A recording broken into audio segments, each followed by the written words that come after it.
and she has made it very hard for me to even just get visits with the children. My children were born and raised in Orange County, but they transferred them to San Bernardino County.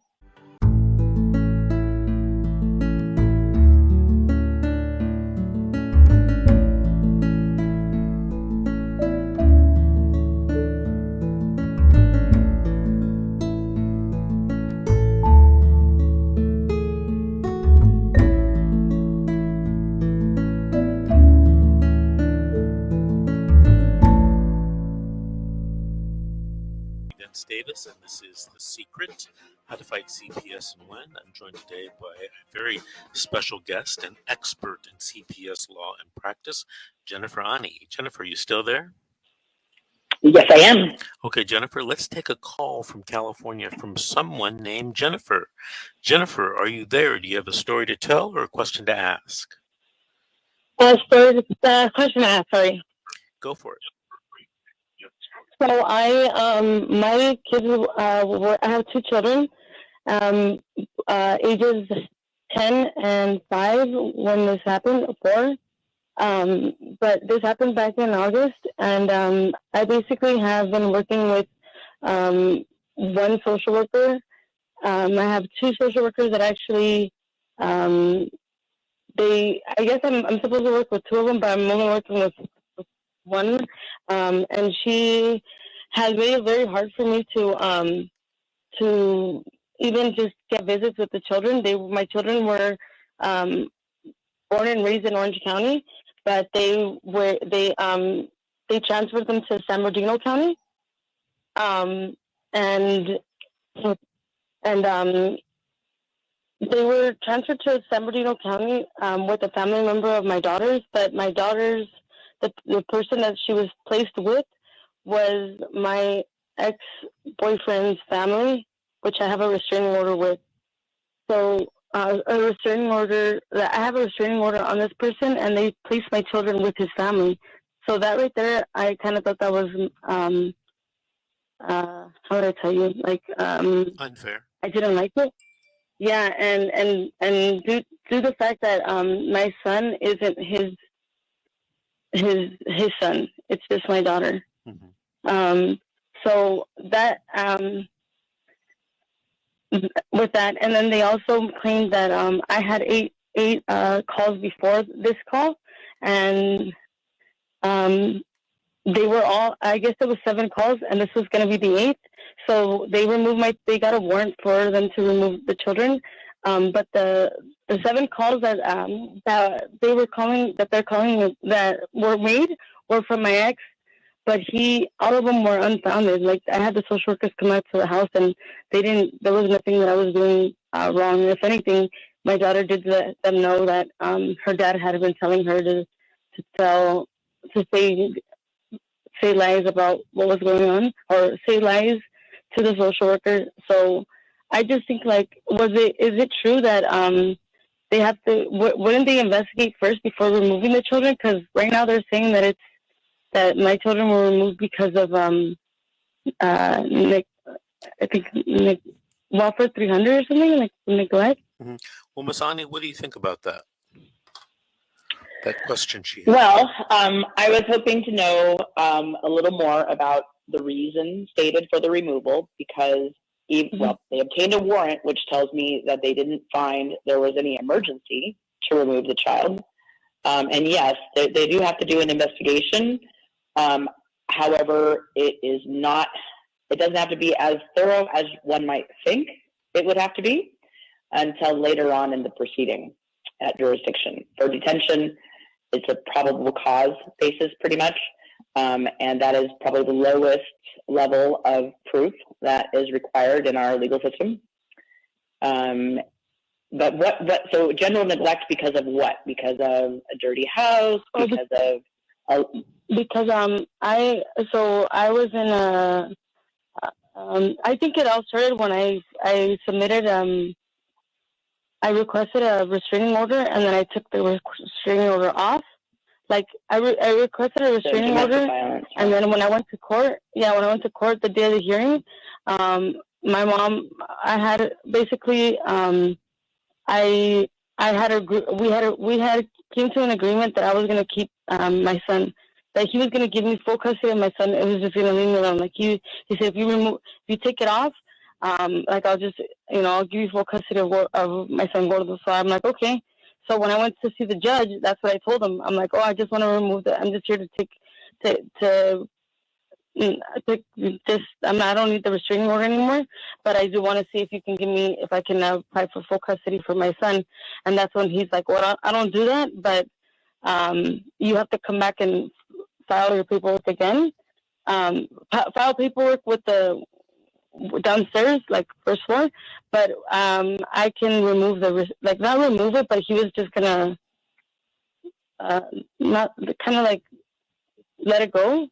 Not let it. I know that they don't let it go, but I basically just told I just didn't need any more. But I didn't get full custody of my son.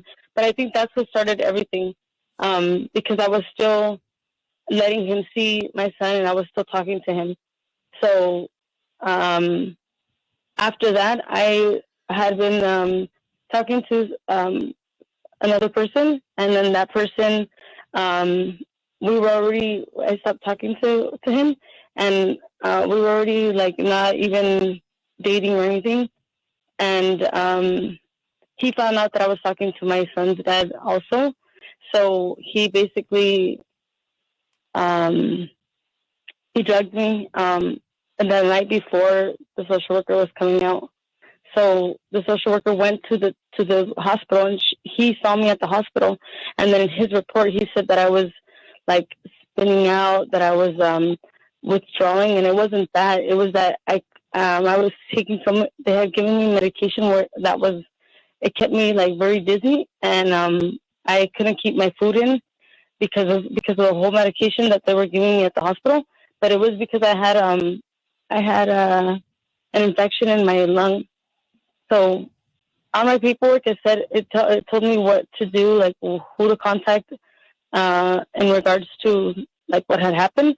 But then they used that against me as like I got drugged and I was doing drugs in front of my kids. I had my kids with me. My kids were not even there. My kids were here at my apartment with my mom. And I told the social worker, well, if that was the case, why don't you guys check out? Because I live in a private community, so I'm like, why don't you guys pull footage from my neighbors right here? Because all of us have cameras. So why don't, if you think that I had my kids with me, that I came over here and then I got high with my children, then and to show proof, why don't you pull footage to show the court that I came over here to get high? Or like the social worker got upset because I didn't want to give them a copy of my hospital paperwork. I said no, and he's like, well, it would benefit you if I gave it to him. I'm like, I'm not going to give you something that I don't have to give you, because those are my records. So that afternoon on my son's birthday, they came to my door with a warrant, and they took my children, and they told me that the next day they were going to give me the kids because my mom was here, and my mom was going to apply to get the kids. And the next day came, and we had this meeting in the morning, and then in the afternoon, they placed them. They didn't even tell me that they placed them. I thought they were still at Orangewood, and they weren't there. They had already placed them with my daughter's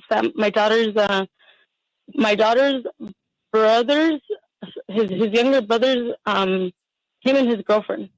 They placed my children with them. So all weekend I'm over here calling like Orangewood, and they're not even there. They didn't even tell me that they had placed them in San Bernardino County. Same thing this year. For Christmas, I was like, I got sick in the second week of December, and they placed the same social worker switched my son from San Bernardino County. He changed them over here to Orange County with my son's dad's family, and she didn't let me know either. She just placed them and didn't say anything. And then that's when I contacted her, and I contacted her supervisor, and I went and I told him, I'm like, I don't feel like it's right that you do this kind of stuff. Like you move my kids around. 2 minutes. I didn't even agree for you guys to transfer them to San Bernardino County. Jennifer, let me interrupt you because we're moving towards our next break. Did you have a question for me or Miss Ani today? Yeah, like if my public defender, she is going based off paperwork. She doesn't really know much about me. She doesn't know me as a person, which I understand. Jennifer, she has a lot more. Jennifer, just ask me the question. If I fire my public defender and I just represent myself, am I able to ask the judge if what is I feel like how to tell you, how can I prove that they took my children the wrong way? Like how do I say this? Jennifer, it may be too late and you may have not structured this question, clearly. So I want you to do something. I want you to call me at my office on Monday and I'll speak to more. I do. I call you all the time, right? But this is like I've called you like 6 times and they already quoted me that the problem is it's the money. Okay, well, it's the money that's the reason why I can't hire you. I would have hired you already. Okay, well, I'm telling you to call me on Monday and I'll personally talk to you and try to help you on your case. 888-888-6582. And what we'll do is if you call today and make an appointment, I'll keep the appointment on Monday and we can talk. Okay? Because we got to move on to our next commercial break. This is The Secret, How to Fight Child Protective Services and Win. We'll be right back after these messages.